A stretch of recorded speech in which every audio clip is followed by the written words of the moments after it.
Hey, what's up, guys? So today I'm going to be working on my 5-lug conversion for the Civic sedan, and right now we're going to be taking apart my trailing arms that I got from a buddy of mine. So let's begin. So this is what we're starting with right now. I already went ahead and took the rotors and calipers off. The bushings are going to need to be pressed out and put new ones pressed back in. I'm not sure with what bushings I want to go with yet, but we're gonna go ahead and get these out first, and also we're gonna try to get these off the hub assembly and put the new ones. Okay, so for starters, these trailing arm bushings, you want to hit them from the inside of the trailing arm out. That's the only way they're gonna come in and out. Okay, so after a bunch of WD-40 and a big hammer, finally came out. Now I just need to do the other side.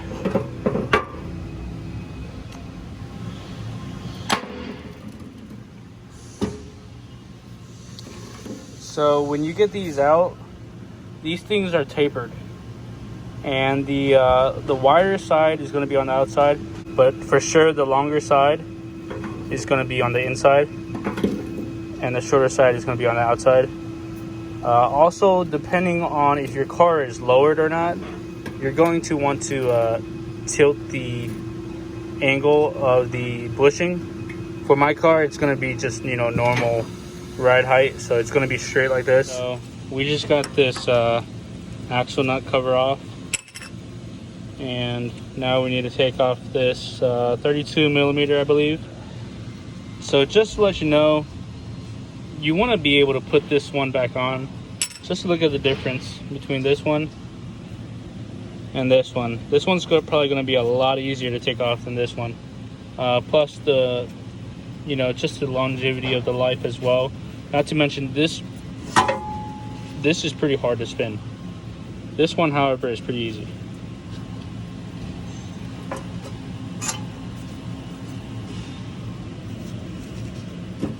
There it is, everything's off of it. Got the first thing you gotta do is get this hub off. After that, you have this collar that sits all the way at the bottom of here. You gotta take that collar off, and then you'll be able to take the dust shield off from these 4 bolts here. Now, it needs to be cleaned, painted, and then we'll get all the new parts back on. What's going on, everyone? It's been about a couple days now, and we just got our trailing arms back from powder coating. I'm pretty happy with how it came out, so I'm gonna go ahead and show you guys what we got on the table. Alrighty, so right here we got our rotor, we got our hub assembly, we got our Mazda 626 axle nut, and we got our hard race trailing arm bushing.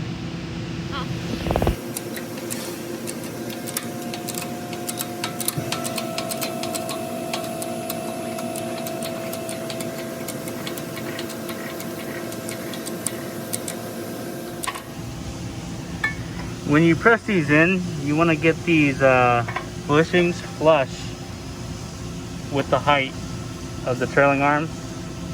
And then also these lines, you want to match it up with the welds.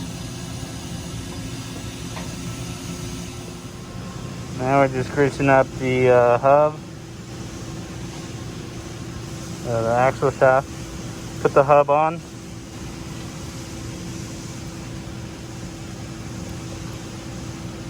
And then grab your Mazda 626 hub nut.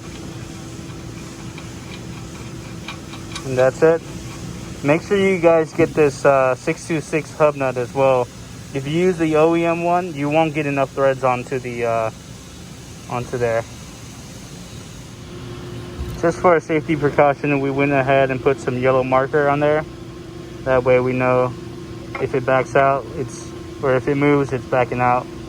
But I still need to notch this as well. Alrighty. So let me see if I can show you guys how to do this.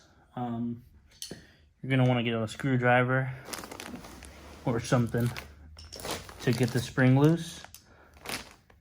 If you're got a brand new caliper, you could probably use your hand. Take that guy off, grab this and loosen it. Put that onto the side. And just like that, this one comes off. And then grab your Integra caliper. Same thing. This one you might have to use a little bit more force. But just like that, comes right off. This one I had trouble getting off on the other side. But should be able to take it off. Like so.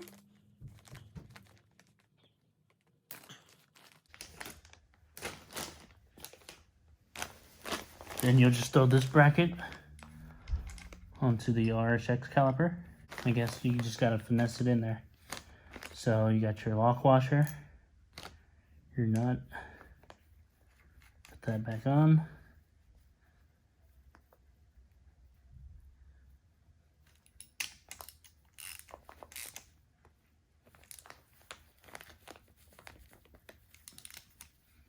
Grab your spring. And like that, you got your e-brake back and functional. As far as this bracket right here, you might have to switch this out. I'm not completely sure yet because I don't have the e-brake cables, and my calipers didn't have the bracket on here. You can see here. So I need to figure out what I'm gonna do with that. If not, worst case, I just order some brackets and install them onto here. But that's it. And then when you're bleeding these calipers, you're gonna want to put something in here to keep pressure on it. And then on top of that, you're gonna have it loosely hanging, and you're gonna want to put your bleeder facing upwards because obviously the air flows up. And since you're going to have it on the opposite side of the car, the bleeder faces down. So in this case, leave it off, flip your caliper, bleed your brakes. Well, there it is, guys. We got RSX rotors, RSX calipers, pads. We got Prelude hubs, RSX cap. We got our hard race bushings and our trailing arms freshly powder coated.